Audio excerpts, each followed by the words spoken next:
इस कार्यक्रम के पुण्यार्चक हैं श्रीमती निशा, श्री राजेश भारेल्य, रौनक भारेल्य, रौली भारेल्य बड़कुर, अंकुर बड़कुर, रुआंक बड़कुर, नेहरू नगर, भोपाल, मध्य प्रदेश।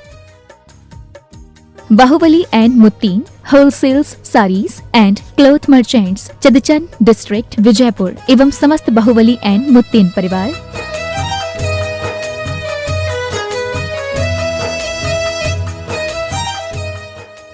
महावीरा ज़ीरोन, आपकी हर फसल का विश्वास। महावीरा ज़ीरोन 5 in 1 के साथ किसानों की खुशी हमारे लिए सर्वोपरि है। महावीरा ज़ीरोन RM phosphates, Indore, Dewas, Mumbai and Dhule. Customer care number 8956926412।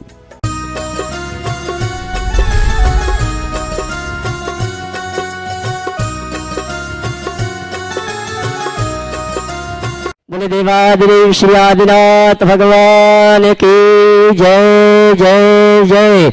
बोले देवादिदेव श्री चंदापुर भगवान की जय जय जय।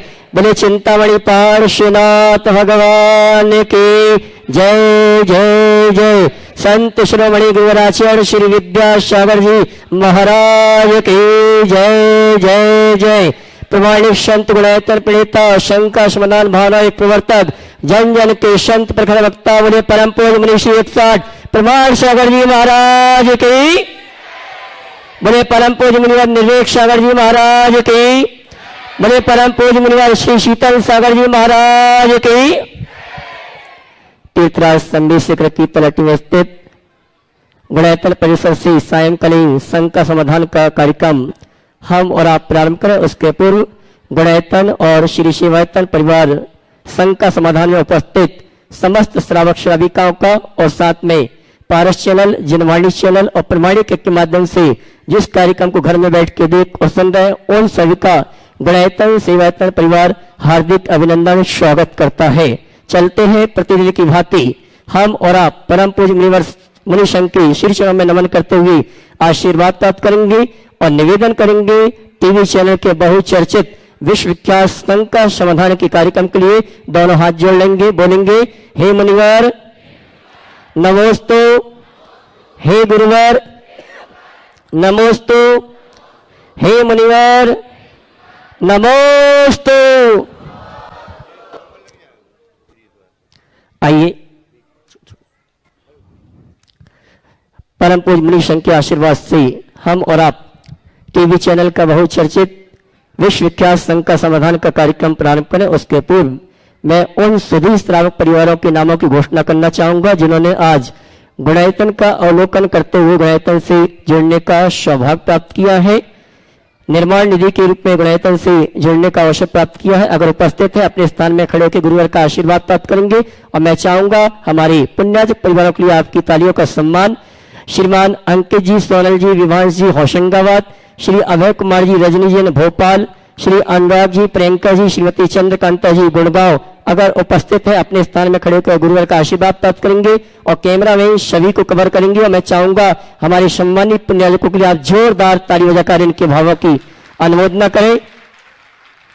और अभी चलते हैं जिन्होंने गुणायतन में स्वर्ण दान देकर अपने जीवन को स्वर्ण प्रदान किया है यहाँ पर उपस्थित है तो खड़े होकर गुरुवर का आशीर्वाद प्राप्त करेंगे और टीवी कैमरा में सभी को कवर करेंगे। श्रीमान राजकुमार जी ममता जी जबलपुर, श्रीमान राकेश जी इंदुजन कटनेरा भोपाल, सुमन जी सौरभ जी, सुमित जी पूंजी विहान, मायरा रीना जी अंकिता जी जबलपुर अगर उपस्थित है तो अपने स्थान में खड़े होकर गुरुवर का आशीर्वाद प्राप्त करेंगे।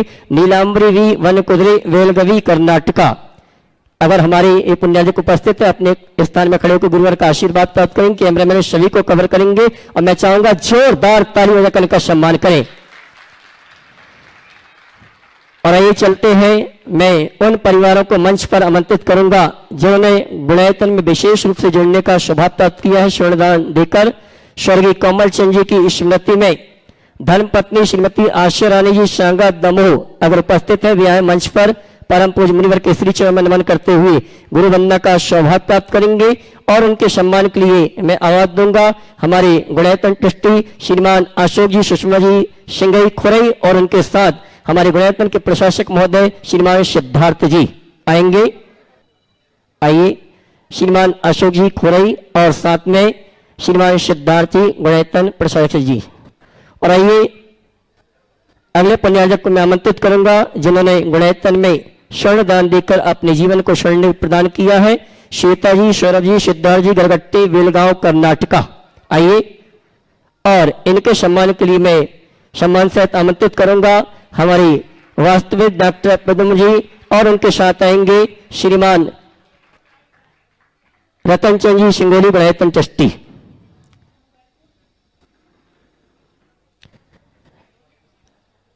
श्वेता जी, सौरभ जी, सिद्धार्थ गरगट्टे परिवार और इनके सम्मान के लिए मैंने आवाज दी है हमारे गुणैतन के गुणैतन ट्रस्टी वास्तविक डॉक्टर प्रद्युम्न जी दिल्ली और रतन लाल जी सिंगोली आएंगे। और चलते हैं इसी क्रम में गुणैतन में निर्माण सारथी के रूप में जिन्होंने जुड़ने का अवसर प्राप्त किया है जबलपुर से श्रीमती चंदा जी, माता श्री इंजीनियर सैनिक राजुल जी, CS राजीव, रचना जी, एडवोकेट सत्येंद्र, जॉइंट कमिश्नर आभा जी जबलपुर, ये आएंगे। निर्माण सारथी के रूप में गुणैतन से जुड़ने का अवसर प्राप्त किया है और इनके सम्मान के लिए मैं आवाज दूंगा गुणैतन ट्रस्टी श्रीमान आशीष जी वंडा ठेकेदार परिवार और श्रीमान सुभाष जी सीओ साहब गुणैतन आएंगे। हमारे संबंधी निर्माण सारथी चंदा देवी परिवार का सम्मान का कार्यक्रम संपन्न करेंगे और मैं चाहूंगा आप जोरदार ताली बजाकर इनका सम्मान करें। इसी क्रम में अगले पुण्यार्जक के रूप में निर्माण सारथी के रूप में जिन्होंने गुणैतन से जुड़ने का अवसर प्राप्त किया है श्रीमती अनीता जी, धर्मपत्नी स्वर्गीय राकेश जी, श्री विभोर जी, रुचि जी, गाजियाबाद उत्तर प्रदेश आएंगे और इनके सम्मान के लिए मैं आवाज दूंगा हमारे गुणैतन के कोषाध्यक्ष महोदय श्रीमान NL जैन साहब और साथ में आएंगी श्रीमती अर्चना जी वेनाडा गुणैतन ट्रस्टी कोलकाता।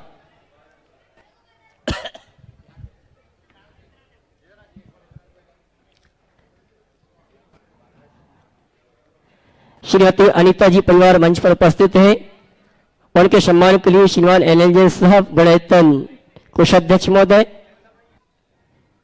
श्रीमती अनीता जी धर्मपत्नी स्वर्गीय राकेश जी, विभोर जी, रुचि, गाजियाबाद उत्तर प्रदेश परिवार पहुंचेगा और इनके सम्मान के लिए मैं सम्मान से आमंत्रित कर रहा हूं हमारे सुभाष जी सीओ साहब और अर्चना जी वेनाडा कोलकाता।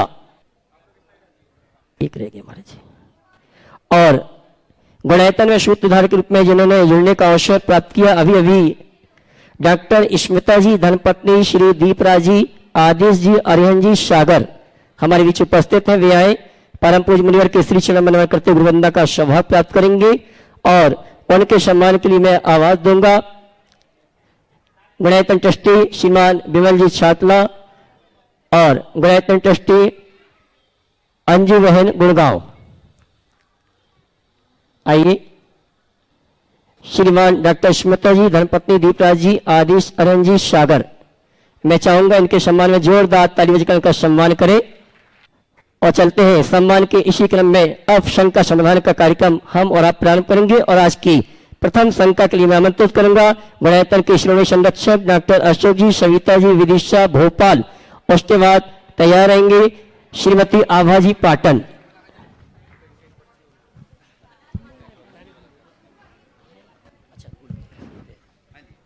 द्वैत मुनिराजों को मेरा नमोस्तु और एलक जी और छुल्लक जी को मेरा इच्छामी। महाराज जी आज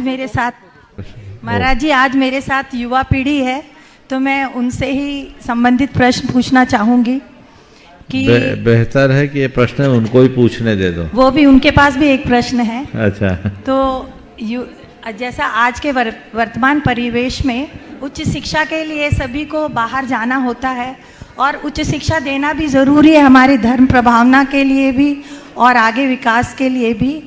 तो वहाँ पे सामंजस्य बिठा के अपने आप को संस्कारित रख के और धर्म की रक्षा करके ये युवा पीढ़ी कैसे आगे अपना जीवन जी सकती है? देखिए, आपने स्वयं ने भी उच्च शिक्षा ली है। उच्च शिक्षा लेना कोई गुनाह नहीं है।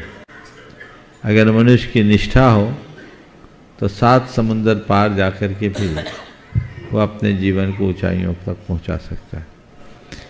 मैं ऐसे कई युवकों और युवतियों को जानता हूं जो भारत से बाहर पढ़ रहे हैं पर वहाँ रहकर अपने हाथ से अपना खाना बनाकर खाते हैं, मेहनत कर रहे हैं। तो हमें चाहिए कि हम बच्चों के हृदय में कूट कूट के धर्म के संस्कार भर दें, उन्हें उनके जीवन की मर्यादा का पाठ पढ़ा दें, उनके हृदय में धर्म निष्ठा जागृत करके संवेदनशीलता भर दें, तो फिर ज़्यादा कुछ कहने की जरूरत नहीं। सभी से मैं कहना चाहूँगा कि हर व्यक्ति के जीवन की एक मर्यादा होती है, सीमा रेखा होती है, और उसे सुनिश्चित रखना चाहिए, उससे बाहर कहीं न जाए। गुरुजनों के पास बच्चों को संकल्पित कराएं और बीच बीच में बच्चों को उनके संकल्प का एहसास कराते जाएं, तो ये सारे कार्य बखूबी पूरे हो सकते हैं। और तीर्थ रक्षा के लिए आपके निर्देश चाहिए थे, आगे मतलब हमें क्या करना चाहिए? तीर्थ रक्षा के लिए इतना ही अभी सार में बताऊंगा। हम तीर्थों पर आना जाना शुरू करें, तीर्थों के प्रति हमारा रुझान बढ़े, तीर्थों में हमारी कोई भी एक्टिविटी ऐसी ना हो जो किसी को चुभे या तीर्थ की पवित्रता में बाधक बने। तीर्थों के संदर्भ में जागरूकता हो, जितने भी हमारे तीर्थ हैं उनके दस्तावेजों को हम व्यवस्थित करें, किसी भी प्रकार के दस्तावेज में कोई कमी है तो उसे पूर्ण करें। आज भी बहुत सारे तीर्थ मंदिर ऐसे हैं जिनके कोई दस्तावेज नहीं है, और जब कभी कोई की नीयत खराब होती है, आँच आती है, तो फिर आपके हाथ बंध जाते हैं, कटे रह जाते हैं, कुछ नहीं होता। तो दस्तावेजों को सुरक्षित करना चाहिए, और प्रत्येक तीर्थ के आसपास रहने वाले लोगों के साथ अपना ऐसा मधुर संबंध होना चाहिए कि उस तीर्थ पर कोई उंगली भी उठाए तो वो ढाल बन करके सामने आ जाए। ये अगर कार्य किया जाए तभी तीर्थों की रक्षा होगी। कोई सेना खड़ा करने से तीर्थ की रक्षा नहीं होगी, हम शक्ति के प्रदर्शन से तीर्थ को नहीं बचा पाएंगे। हम सही युक्ति अपना करके चलेंगे तो तीर्थ की रक्षा होगी। और एक बात और बताए देता हूँ, तीर्थों की रक्षा व्हाट्सएप और सोशल मीडिया से नहीं होगी, तीर्थों की रक्षा जमीनी हकीकत को समझने से होगी। आजकल लोग तीर्थ रक्षा के नाम पर अनेक प्रकार के अपने अपने बयान सोशल मीडिया में जारी करते हैं, लेकिन उनमें से कई बार ऐसा भी देखने में आया है कि उनका काउंटर रिएक्शन होता है, और उस काउंटर रिएक्शन का दुष्परिणाम भयानक होता है। इसलिए बहुत ही गंभीरता से सकारात्मकता के साथ इन पर ध्यान देना चाहिए। श्रीमती आवाजी पाटन अपनी शंका का समाधान प्राप्त करें। बच्चों का और इसके बाद हाँ इक्षामी येलक जी चुलक जी को मेरा प्रश्न ये है, जैसे अभी आधुनिक काल में हम वचन और काय से तो अहिंसा का पालन कर लेते हैं, परंतु मन से, आर्थिक विचारों से अहिंसा का पालन कैसे कर सकते हैं? देखिए, बात बिल्कुल सही है। वचन और काय से हम अहिंसा का पालन कर लेते हैं, मन से कैसे करें? तो पहले काय और वचन से अच्छा से करें और मन के साथ अच्छी भावना भाएं, और जितना बने मन को अच्छे कार्यों में लगाए रखें। जितनी देर हम मन को अच्छे कार्य में लगाएंगे, हम अहिंसा की भावना से भरे रह जाएंगे। नमस्ते महाराज जी। चलो जल्दी कर लो। हाँ महाराज जी, सामायिक में ना तो मन समता में रहता और ना स्थिर रहता है, तो महाराज एक ऐसी फार्मूला दे दीजिए जिससे सामायिक सामायिक में आप कोई आलम्बन लेना शुरू कर दें और उसमें मन को रमा लें, स्थिरता आ जाएगी। और आप जैसे लोगों के लिए, प्रोफेशनल्स के लिए मैं कहूँगा, भावना योग को अपनी सामायिक का हिस्सा बना लीजिए, देखिए कितना आनंद आता है। और आइए मैं डॉक्टर अशोक जी, डॉक्टर सविता जी, श्री संरक्षक गुणायतन विदिशा भोपाल, इनको मंच पर आमंत्रित करूंगा। वे यहाँ परम पूज्य मुनिवर के श्री चरण में नमन करते हुए आशीर्वाद प्राप्त करें। और मैं गुणायतन परिवार की ओर से श्रीमान शिवाजी शिव साहब और गुणायतन के प्रशासक मुद्दे सिद्धार्थ जी से चाहूंगा हमारे सम्माननीय डॉक्टर अशोक जी सविता जी का प्रतीक चिन्ह देकर सम्मान का कार्यक्रम संपन्न करें। और मैं चाहूंगा आप जोरदार ताली बजाकर इनका सम्मान करें। आइए शिवाजी जी, श्रीमती पूनम जी को भी आमंत्रित करूंगा शिवाजी के साथ। वे आए हमारे सम्माननीय डॉक्टर अशोक जी, डॉक्टर सविता जी, विदिशा भोपाल, सर्व संरक्षक गुणायतन, उनका प्रतीक चिन्ह देकर सम्मान का कार्यक्रम संपन्न करें। आइए। और अगले प्रश्न की तैयार। इसी क्रम में श्रीमती इंदिरा जी शोधिया, नवीन शोधिया, जलपुर, इन्होंने एक सोने की अंगूठी और 11,000 रुपए की राशि नगद प्रदान की है। अपने स्थान में खड़े होकर गुरुवार का आशीर्वाद प्राप्त करें और कैमरामैन उनको कवर करें। और आइए चलते हैं अगली शंका के लिए। श्रीमती आभा जी पाटन, उसके बाद तैयार रहेंगे सतीश जी, हमारे आदरणीय निर्मल कुमार जी परिवार सतना, उनके सुपुत्र दिगंबर जैन सोशल ग्रुप राष्ट्रीय सचिव। समूचे ब्रह्मांड के यशस्वी प्रोधा के चरणों में त्रिवार नमोस्तु नमोस्तु। मंचासीन सभी गुरुवरों को बारंबार वंदन करती हूँ। गुरुवर आचार्य श्री विद्यासागर जी महाराज ने अपने गुरु ज्ञान सागर जी महाराज की इतनी सेवा की कि यहाँ तक कि उनके मलमूत्र आदि से भी जुगुप्सा नहीं की। लेकिन वर्तमान में देखा जाता है कि आज के जो बच्चे हैं वो अपने माँ बाप की सेवा नहीं करते, बल्कि उनके लिए नौकर नौकरानी रख देते हैं। तो महाराज जी ये कहाँ तक उचित है? आप कृपा करके इस पर प्रकाश डालिएगा। देखिए यही तो बात है, इसको सब भोग भी रहे हैं। एक बात बिल्कुल बहुत अच्छे से समझने की, एक करोड़पति अरबपति बाप की संतान उसकी कोई सेवा करे इसमें संशय है, बल्कि दुर्लभ भी। लेकिन अगर कोई मुनि संघ और आरिका संघ में पहुंच जाए तो उसकी जो सेवा हो उसकी आप कल्पना भी नहीं कर सकते। ज्ञान सागर जी महाराज की सेवा आचार्य महाराज ने की। आप पे कह सकते उन्हें गुरु माना, गुरु तो भगवान की तरह होते हैं, तो उनकी सेवा कर ली जाए, मान लिया। लेकिन आप अगर देखो तो आज भी हमारे संघों में अगर कोई आम गृहस्थ की संलेखना होती, आम गृहस्थ, उसकी जो सेवा होती है उसकी आप कल्पना नहीं कर सकते। अभी पिछले वर्ष यहाँ एक संलेखना हुई, हमारे सारे छुल्लक जी और ब्रह्मचारियों ने रात रात जग कर, उस समय महाराज जी लोग नहीं थे, लेकिन ये छुल्लक जी, पांचों छुल्लक जी, और ये लोग भी ब्रह्मचारी थे, ये भी छुल्लक जी नहीं थे, और अन्य ब्रह्मचारी क्या सेवा की। और कैंसर जैसे कष्टकारी प्राण घातक बीमारी का सामना करने वाले व्यक्ति के लिए भी ऐसा एहसास कराया मानो कुछ भी नहीं है। अभी आरिका संघों में अनेक संलेखनाएं हो रही, उनकी जो सेवा वैया वृत्ति होती है वो देखने योग्य है। तो ऐसा क्यों होता है? हम लोग वैया वृत्ति को तप मानते हैं, उसे अपना परम धर्म मानते हैं, और आप लोगों को सेवा एक बोझ दिखता है। सेवा कीजिए और कराइए। और मैं तो एक बात कहता हूँ, आप चाहते हो कि हमारी संतान सेवा करे तो आप अपने घर में सेवा का आदर्श उपस्थित कीजिए। आप अगर स्वस्थ अवस्था में अपने बड़े माँ बाप की सेवा करोगे तो कल अस्वस्थ होने पर आपकी संतान आपकी सेवा करेगी। आज की जो वर्तमान शिक्षा पद्धति है उसने हमारी सारी व्यवस्थाओं को छिन्न भिन्न कर दिया है। सबसे ज़्यादा अगर कुछ नुकसान हुआ है तो वो हमारी संवेदनाओं पर हुआ है, संवेदनाओं को आघात पहुंचा। प्रेम, परस्परता, बंधुत्व और आत्मीयता जैसे उदात्त जीवन मूल्य छिन्न भिन्न हो गए। एक समय था जब पहले किसी को खांसी आती थी तो बाजू में बैठा हुआ कोई भी व्यक्ति उसकी पीठ मसलना शुरू कर देता था, पीठ पर हाथ सहलाता था। आज अगर कोई छटपटा भी रहा हो ना तो बस डॉक्टर को बुलाने की हिदायत देगा, दवाई प्रिस्क्राइब कर देगा या और कुछ, लेकिन सेवा करने का जो मनोभाव होना चाहिए वो दुर्लभ हो गया। आप लोगों को सीखना चाहिए। सेवा वैयावृत्त है, वैयावृत्त एक महान तप है। आप लोग अक्सर बोलते हैं निस दिन वैया वृत्त करैया सो नीचे, तो ये किसको सुनाते हैं? भगवान को। ये जीवन में आना चाहिए। आज भी मैंने ऐसे अनेक गृहस्थों में उदाहरण देखे जिन्होंने अपने बुजुर्ग माँ बाप की, माँ बाप नहीं सास ससुर की ऐसी सेवा की और अभी भी कर रहे हैं जिनकी जितनी सराहना की जाए उतनी कम है। तो बस सेवा की परंपरा को बनाए रखना चाहते हो तो घर में सेवा का आदर्श उपस्थित कीजिए।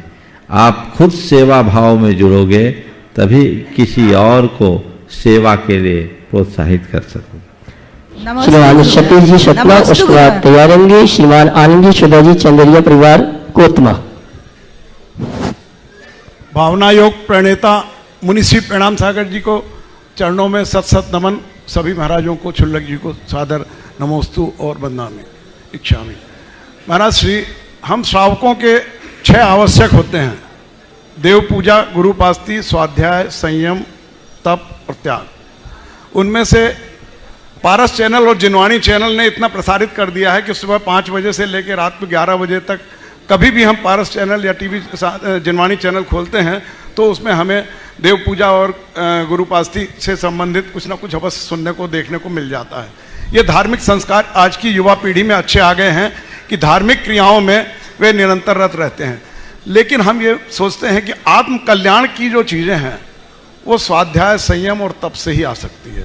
वो हम जैसे लोगों में अभी कम रुचि है, उसमें रुचि बढ़ाने के लिए आप कुछ मार्गदर्शन दें। देखिए, इनमें से केवल एक काम जोड़ दो, वो है प्रवचन। अगर आप प्रवचन से जुड़ जाओगे तो स्वाध्याय होगा, और जिसका स्वाध्याय जुड़ेगा उसका अंतरंग बदलेगा, संयम और तप के मार्ग पर अपने आप लग जाएगा। हजारों लोग हैं ऐसे जो कहते हैं महाराज हमारे जीवन में तो आमूलचूल परिवर्तन हुआ। हो सकता है उनमें आप जैसे लोग भी शामिल हों। हमने सुना और हमारा जीवन बदला। तो जब श्रवण करते हैं तो प्रेरणा मिलती है, और यही प्रेरणा जीवन को बदलती है। तो अब हम आगे बढ़ें, एक प्रेरणा से दूसरी अनेक प्रेरणा जगती है, और वो प्रेरणा हमें उत्तरोत्तर जगा के रखना चाहिए। श्रीमान आनंद जी सुधा जी चंदेरिया परिवार कोतमा, उसके बाद तैयार होंगे रमेश चंद जी जमोरिया परिवार अंबिकापुर। मुनिवर द्वय को नमोस्तु नमोस्तु, एलक और छुल्लक श्री जी को हम इच्छामि इच्छामि।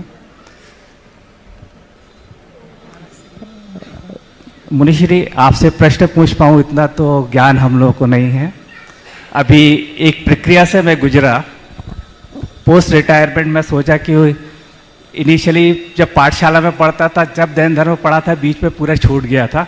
तो एक विधिवत अध्ययन के लिए सबसे पहले मैंने एक कोर्स किया जैन आर्कोलॉजी के ऊपर पे।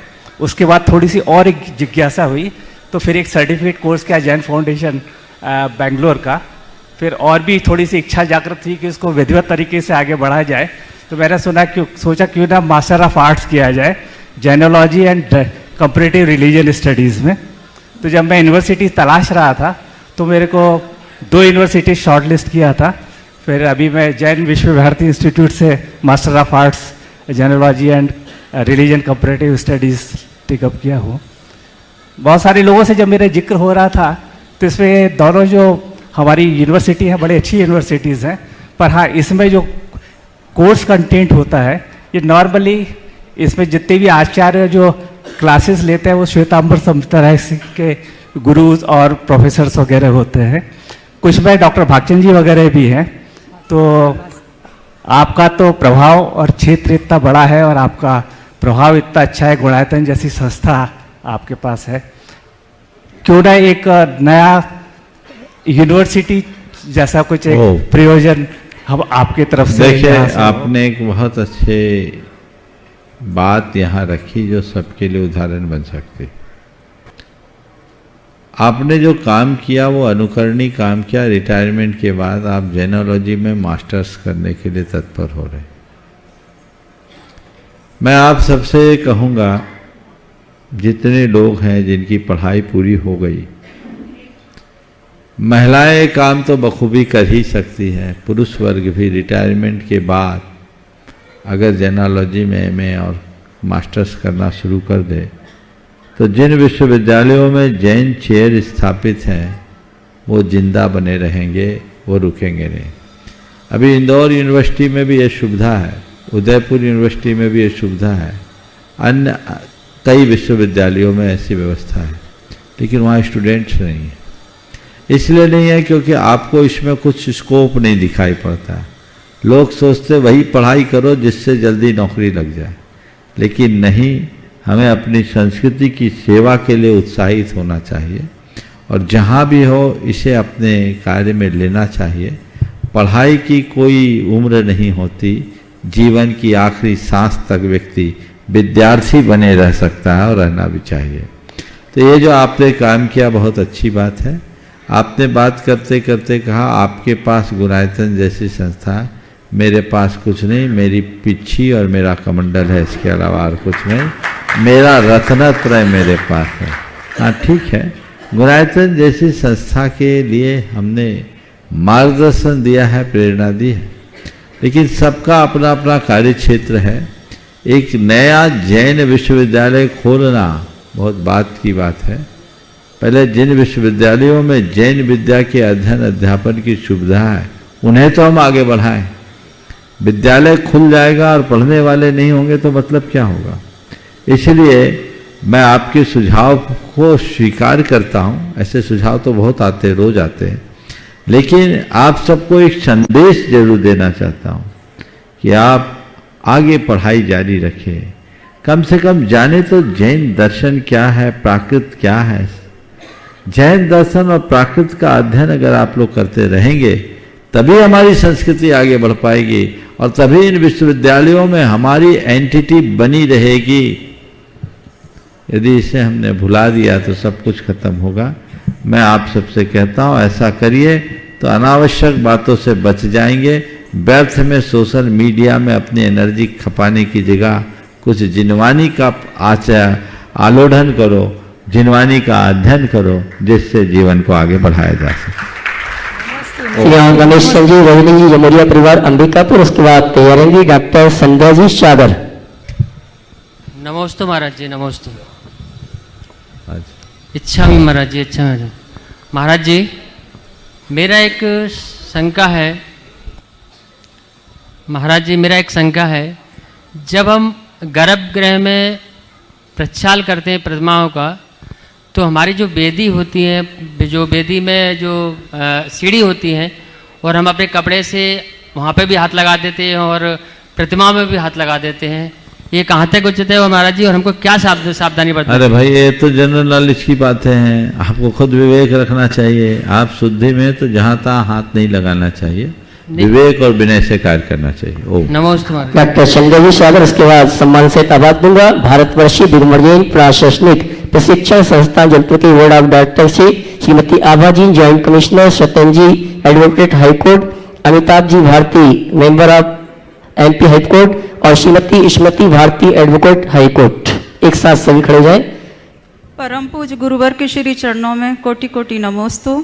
मंच आसीन एलक जी छुलक जी के श्री चरणों में इच्छा में। एक सीधा रास्ता हमको कुशल ड्राइवर नहीं बना सकता, वैसे ही जीवन में ठोकरों का सामना किए बिना हम मजबूत नहीं बन सकते।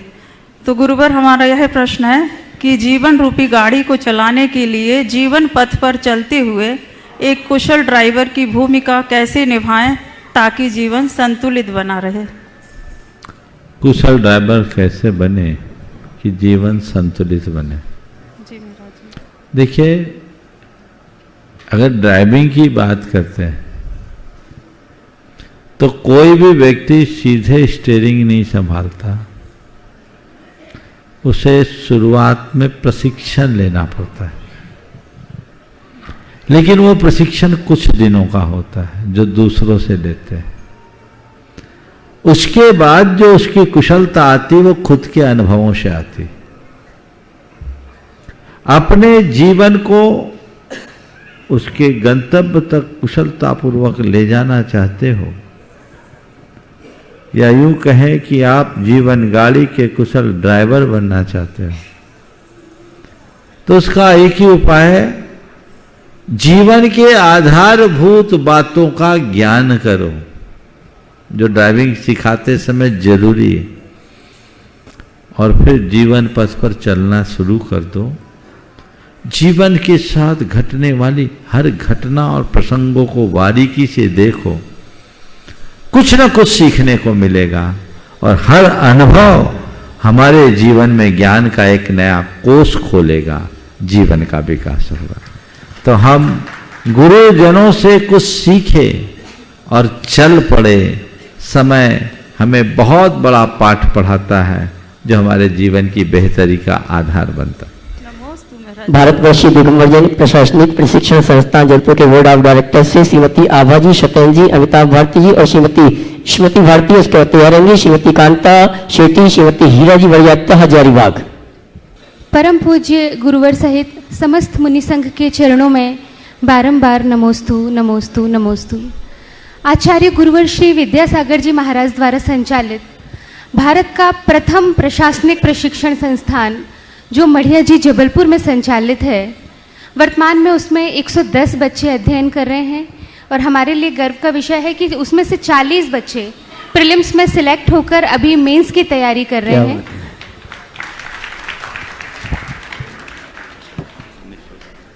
गुरुवर, उन बच्चों की सफलता के लिए हमने इन 40 बच्चों को पूर्णतः निःशुल्क शिक्षा हम अभी यहाँ उपलब्ध करा रहे हैं। भोजन, आवास, प्रशिक्षण, लाइब्रेरी, सारी चीज़ें उन्हें हम निःशुल्क प्रदान कर रहे हैं।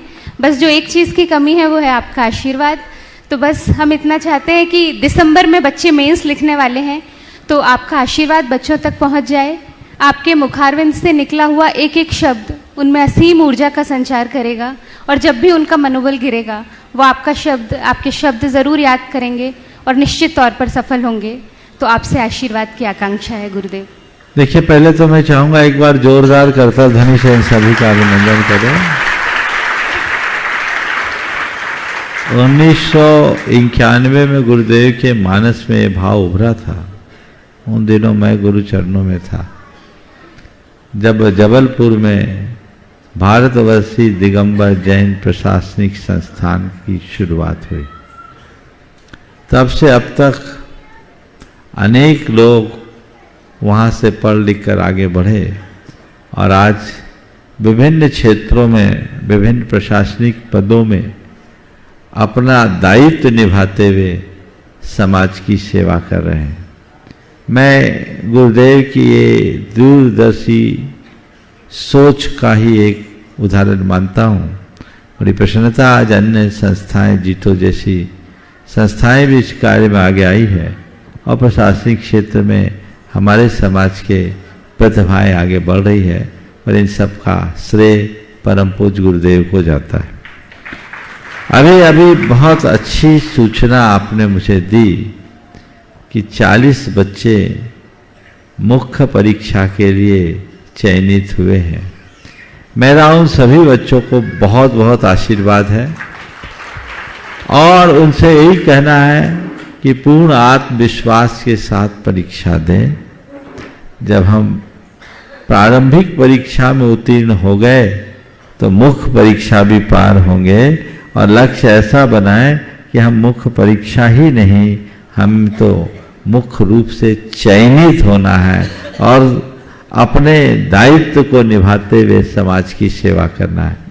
हमेशा ऊंचा लक्ष्य रखना चाहिए, मन में किसी प्रकार का संशय न करें और भावना योग करे और अपने आप को ये सोचे कि मुझे क्या बनना और मैं बन गया। ये भाव बार बार दोहराए तो बहुत बड़ा बदलाव आ सकता है।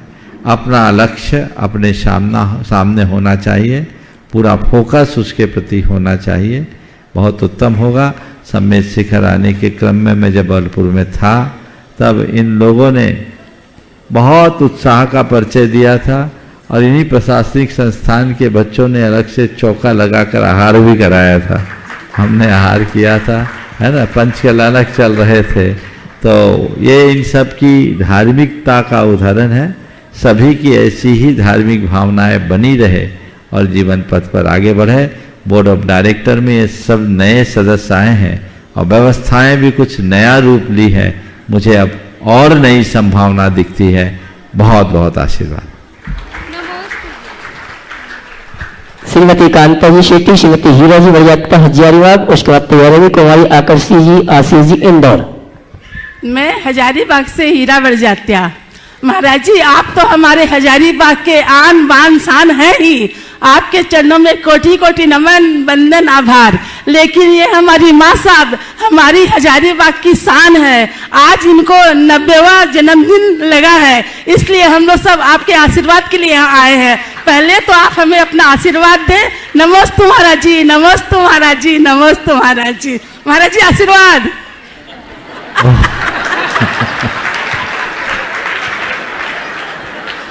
महाराज जी एक कहावत है महाराज जी कि पीपल के पत्तों के जैसे मत बनो, क्योंकि वक्त आने पर वो सूख कर गिर जाते हैं। बनना है तो मेहंदी के पत्तों की तरह बनो, जो पीस करके भी दूसरों की जिंदगी को रंगीन बना देते हैं। तो महाराज जी मेरी शंका है कि हम मेहंदी के पत्तों की तरह कैसे बने कि हमारे रहते हुए दूसरों की जिंदगी रंगीन बन जाए, हमारे रहते हुए दूसरों की जिंदगी खुशियों से भर जाए। नमस्ते महाराज जी, नमस्ते महाराज जी, नमस्ते महाराज। मैं आपकी बात को थोड़ी दूसरी दिशा में ले जाना चाहता हूँ। आपने पीपल के पत्ते को कमतर आंका है। मेहंदी का पत्ता जरूर सूख करके भी दूसरों के जीवन को रंगीन बनाता है, लेकिन मुझे पीपल का पत्ता उससे ज़्यादा भाता है जो ये बताता है ये रंगीन दुनिया का कोई मतलब नहीं है, ये भी एक दिन बीत जाने वाला। जीवन की सच्चाई को समझो, ये जीवन ही पीपल के पत्ते की तरह है कि नहीं? जब पीपल का पत्ता उभरता है तो कितना सुंदर लगता है, और बाद में जब तक है तब तक भी हिलता ही रहता है, और एक दिन झड़ जाता है। तुम्हारी ये सारी चमक पीपल के पत्ते की भांति है जो कभी भी सूख करके गिर जाएगी, इसलिए पीपल का पत्ता ज्यादा अच्छा। और सुनो, ये भी बहुत अच्छी बात है, ये माता आज 90वें वर्ष की वर्षगांठ इनकी हुई है, और आज वहाँ प्रवेश की, अभी तक फिट है। जब मैं संघ में गया था तब भी इनको ऐसे ही देखा था, और आज भी ऐसे ही देख रहा हूँ, और लगता है आगे भी ऐसे ही देखते रहेंगे। जीवन में अपनी निष्ठा को बना कर रखना चाहिए और आगे बढ़ना चाहिए। बहुत बहुत कुमारी आकर्षणीय अपने परिवार के साथ इंदौर और वर्तिका काश्मीरी गुड़गांव सुपुत्री शिवाजी मुनंजी विधायिका सीओ। नमोस्तु महाराज जी। महाराज जी मेरा प्रश्न ये है कि मेरी मम्मी हमेशा ये समझाती कि बहुत बहुत पढ़ना ही सब कुछ नहीं होता, सफलता के लिए एक लख पुण्य भी ज़रूरी है। तो जैसे देव दर्शन और इन सब पूजा के साथ में ऐसा क्या करूं जो पुण्य बढ़े, धर्म बढ़े और हम सफल हो सकें? देखो, पहली बात तो कोई अधर्म नहीं करना, यानी मेरा पुण्य छीन न हो, ये ध्यान रखना। और प्रत्येक विद्यार्थी को जो अपने जीवन को आगे बढ़ाना चाहता है वो कम से कम भगवान का स्मरण करे, नमोकार का जाप करे, कोई एक स्तवन का पाठ करे, और छुट्टी के दिन देव पूजन करे। ये पुण्य वृद्धि का कारण है। देव पूजन करे, जो अभिषेक के योग है वह अभिषेक करे, इससे पुण्य की वृद्धि होती है। नमस्ते महाराज जी।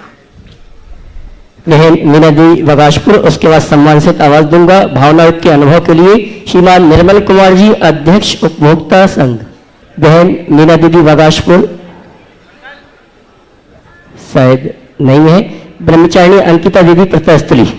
गुरु की आंखें बोलती फिर मुख की क्या बात, धन्य उन्हीं का माथ है जिस पर गुरु का हाथ। बोलिए आचार्य भगवान गुरु विद्यासागर जी महामुनि राज की, मुनि श्री 108 प्रमाण सागर जी, मुनि श्री निर्वेक सागर जी, मुनि श्री शीतल सागर जी महाराज के चरणों में बारंबार नमोस्तु।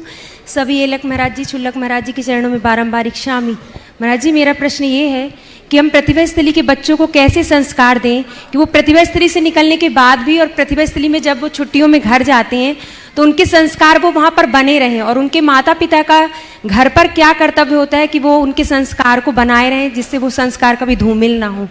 नमस्ते। देखिए, बहुत अच्छी बात है, गुरुदेव की ये बड़ी सुदीर्घ दूरदर्शी सोच की अभिव्यक्ति है, जिसमें उन्होंने हमारे समाज की भावी पीढ़ी के उद्धार के लिए प्रतिभा स्थली जैसे उपक्रम को शुरू किया। बहुत सारी बच्चियां जो प्रतिभा स्थली से उभरी है, निकली है, और आज भी वह जहां हैं वहां जिन शासन का डंका बजा रही है, उनके घरों में संस्कार की अलख जग रही है। ये बहुत उत्तम कार्य है, लेकिन मेरा आपसे कहना है कि प्रतिभा स्थली में संस्कार देना नहीं है, संस्कार जगाना है, संस्कार गढ़ना है। बच्चों के हृदय में औचित्य का बोध होना चाहिए, धर्म निष्ठा गहरी करनी चाहिए, उनकी सोच और प्राथमिकताओं को बदलने का प्रयत्न करना चाहिए, पाप भीरुता इतना भर देना चाहिए कि व्यवहारिक जीवन में वे सपने में भी कुछ उल्टा करने की न सोच सके। ये तो प्रतिभास्तरी की तरफ से है, लेकिन दूसरी ओर अभिभावकों को भी ध्यान देना चाहिए। बहुत सारे अभिभावक बड़ा गड़बड़ करते हैं। एक स्थान पर मैं था, एक बच्ची अपने माँ बाप को लेकर आई और आकर के कही वो प्रतिभास्थली की 9वीं कक्षा की छात्रा थी और कहा कि महाराज जी इनसे पूछिए इनने हमें प्रतिभास्थली क्यों भेजा। मैं उनकी तरफ देखा, उन्होंने बोला महाराज जी इसलिए कि इनके उसके ऊपर अच्छे संस्कार पड़ जाए।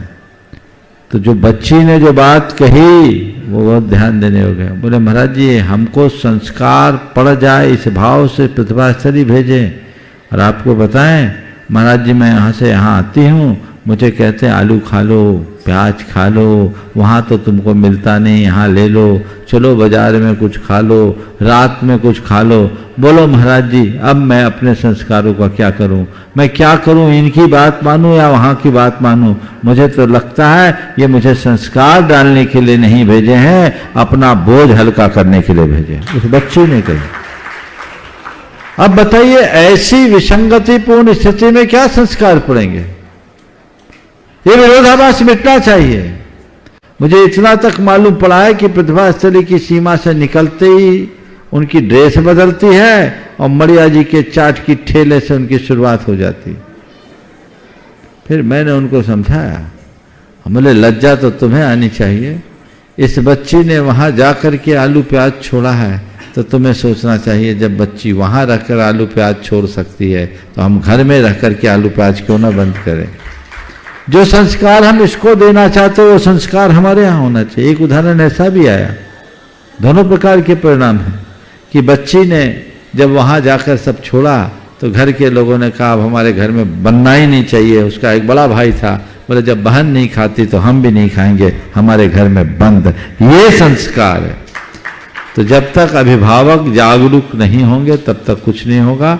हमें लगता है कि लोग आज संस्कारों के प्रति बहुत दोहरी राय रखते हैं, ऐसी राय में कोई फायदा नहीं है।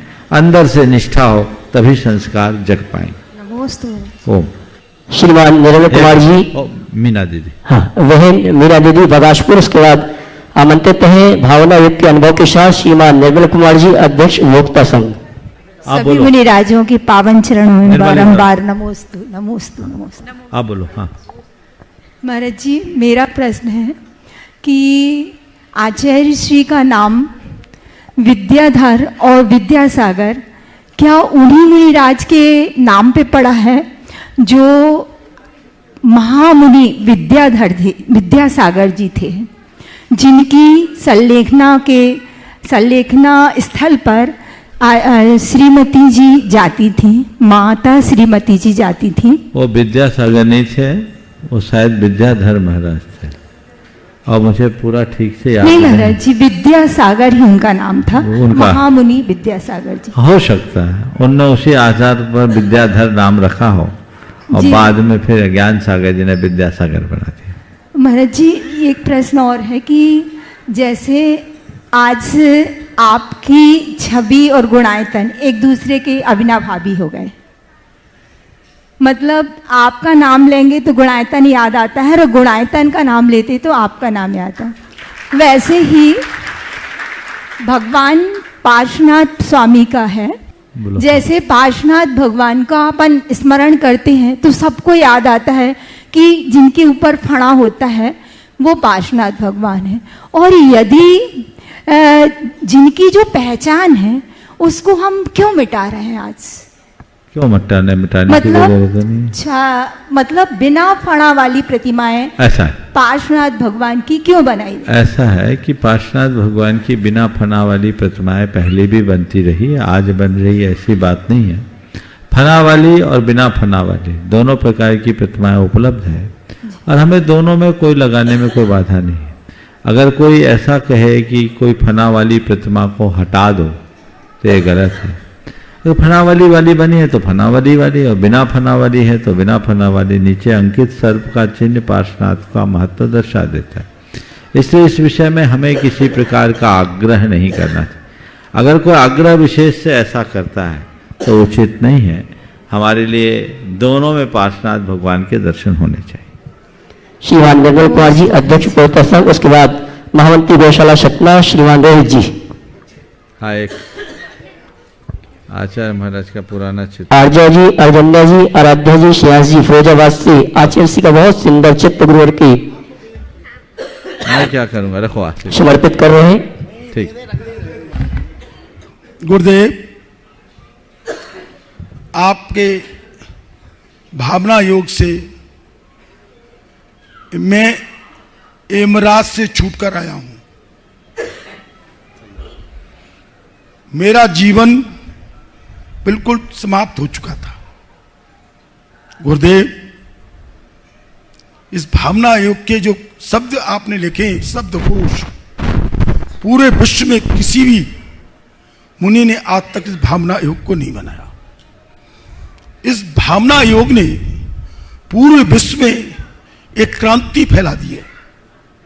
हमारा ये बेटा खड़ा हुआ है, योग चलाता है। 1000 गुरु जो प्रातः काल में योग सिखाते हैं बच्चों को, उसमें इस बच्चे ने भावना योग जोड़ करके एक क्रांति पैदा की है। ओम जो बोलते हैं पूरे शरीर को हिला देता है। मैं गुरुदेव अपनी इस यमराज से कैसे छूट कर आया हूं उसकी कहानी बाद में बताऊंगा, 2 मिनट के लिए। संक्षेप में पहले संक्षेप में बताना चाहता हूं, केवल आपके चरणों में बस 2 मिनट लूंगा। मेरे आदर गुरुवर 108 प्रमाण सागर सत्संग के सादर चरणों में समर्पित। मैं कोरोना काल से ही आपके नित्य प्रतिदिन प्रवचन एवं शब्द शंका समाधान देखता हूं एवं उसे अंकित भी करता हूं।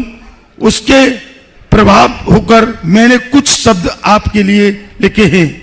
हे गुरुवर, रत्नत्य की साधना में रत धीर वीर गंभीर परम पूज्य आचार्य श्री प्रमाण सागर जी महाराज, आचार्य नहीं मुनि, हाँ मुनि श्री प्रमाण सागर जी महाराज, आप साधु जगत के आभूषण हैं।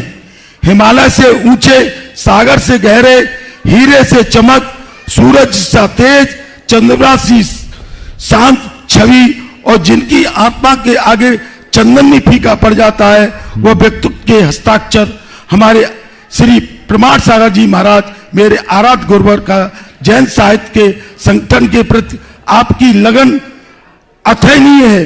स्वयं आग शास्त्रा का अध्ययन करते हुए श्रावक जगत को आग बाग ज्ञान का स्वाध्याय कराते कराते मेरे समस्त जगत के आराध्य गुरुवर बन गए हैं। आप सीधे सीधे भावना योग के बारे में बोलिए, समय कम है। अपनी प्रेरणा के गुणायतन का जो स्वरूप दिया है उसे जैन एवं जैनत सत समाज एवं संपूर्ण विश्व युगों युगों तक याद करता रहेगा। आपने कई बार से भावना योग बनाया, उसकी लाखों लोग लाभान्वित हुए हैं, जिनसे एक मैं भी प्रभावित हुआ हूं। वर्षों से आपके प्रत्येक प्राणी मात को जो भावना योग से ठीक किया है, उसके लिए हम आपकी भगवान से दीर्घ जीवन की कामना करते हैं।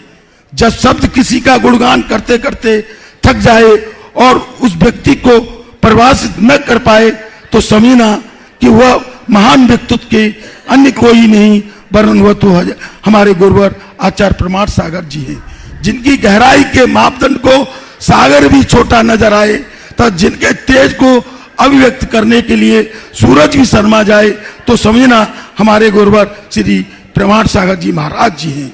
मेरी दृष्टि में मेरे आराध्य गुरुवर के विचार वर्तमान परिप्रेक्ष्य में जैन जगत एवं संपूर्ण मनुष्य जगत के लिए अनुकरणीय हैं तथा युवा प्रतिभाओं को प्रोत्साहित करने के लिए तरीके युग परिवर्तन की क्षमता रखते हैं।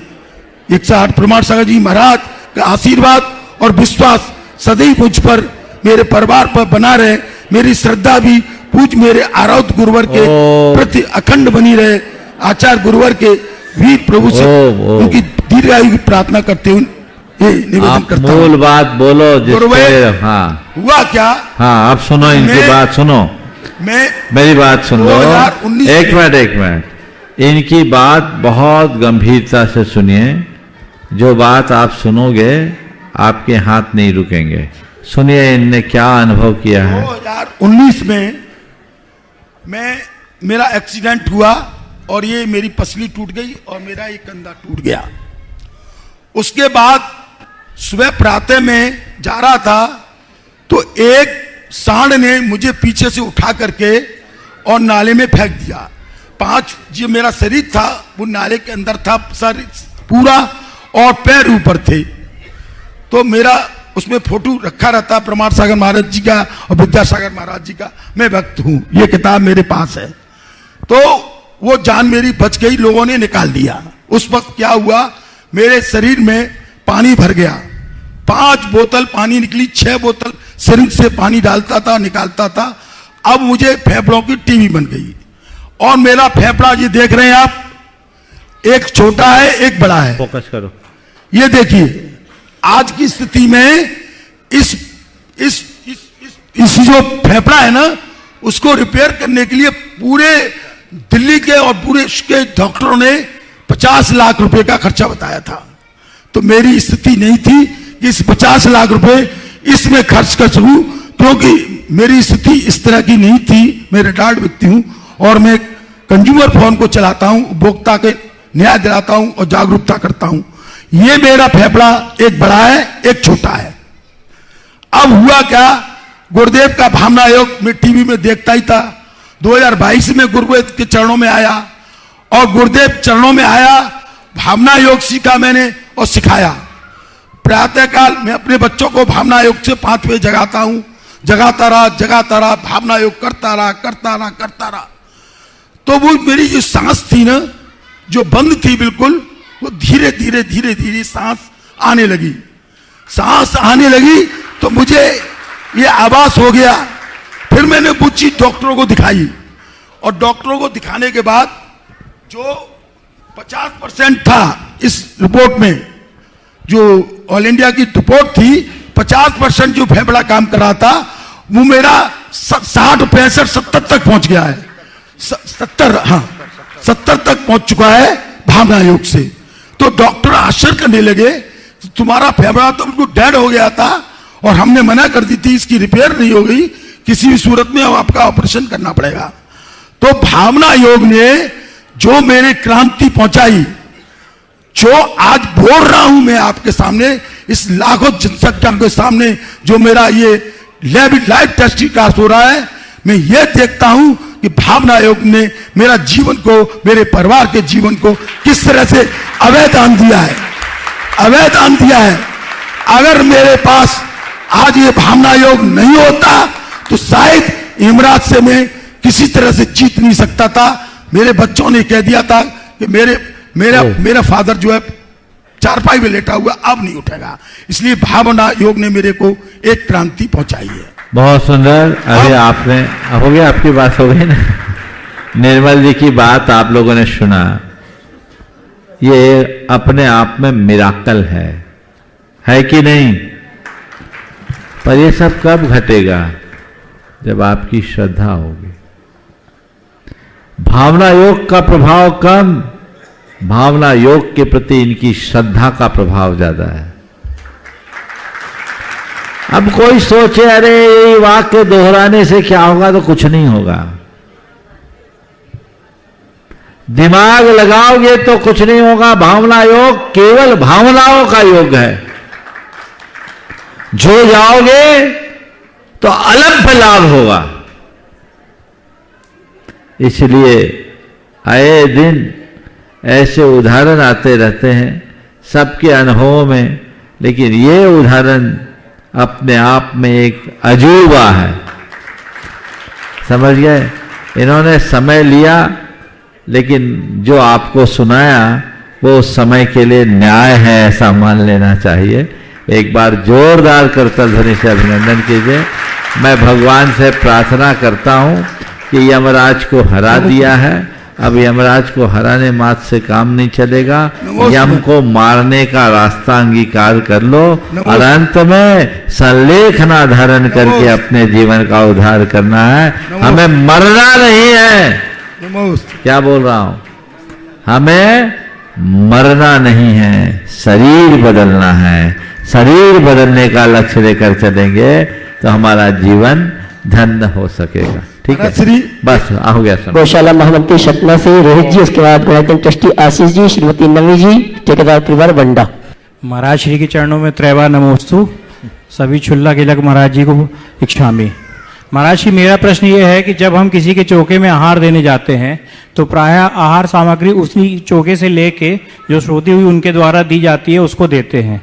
पर आजकल देखा गया है, एक नया ट्रेंड आ गया है, लोग चौके नहीं लगाते हैं लेकिन अपने घर से एक एक आइटम बना के ले जाते हैं और उस चौके में वो जाके चलाने का प्रयास करते हैं और चौके वाले की सामग्री यूज ही नहीं हो पाती है, या उसको एक विकल्प रहता है कि कहीं अंतराय ना आ जाए या कैसा शुद्धि है नहीं है।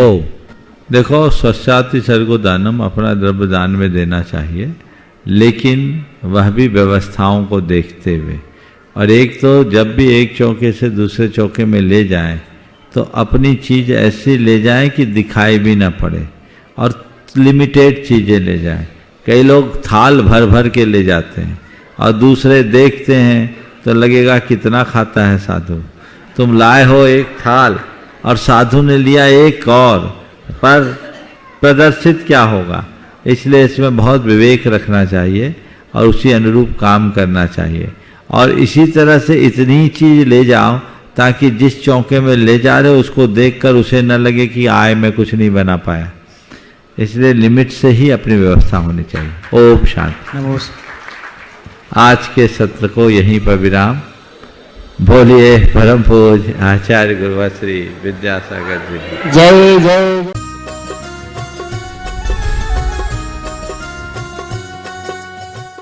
इस कार्यक्रम के पुण्यार्चक थे श्रीमती निशा, श्री राजेश भारल्य, रौनक भारल्य, रौली भारल्य बड़कुर, अंकुर बड़कुर, रुआंक बड़कुर, नेहरू नगर, भोपाल, मध्य प्रदेश। बाहुबली एंड मुत्तीन wholesales saris and cloth merchants, चदचन डिस्ट्रिक्ट, विजयपुर एवं समस्त बाहुबली एंड मुत्तीन परिवार।